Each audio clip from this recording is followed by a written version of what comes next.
Panalangin para sa pag-apaw ng himala sa buong linggo mo. Hayaan mong ipanalangin kita. Panginoon, itinataas ko sa iyo ang taong nanonood ngayon sa simula ng kaniyang linggo. Panginoon, ikaw ang mauna sa bawat lalakaran niya at ikaw ang maging liwanag sa lahat ng kaniyang desisyon. Dalangin ko na ilayo mo siya sa anumang kapahamakan, sakit o panganib na nakatago sa bawat araw. Buksan mo ang mga bintana ng langit at ibuhos mo ang pabor na hindi niya inaasahan sa kanyang trabaho at pamilya.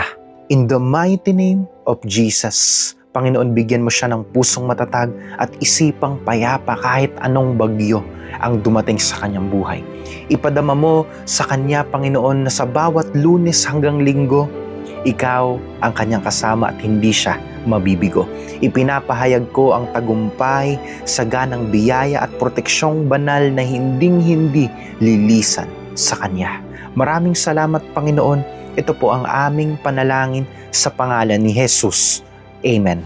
Claim the blessing from the Lord. Share this prayer to your loved ones and always remember, this is all for Jesus.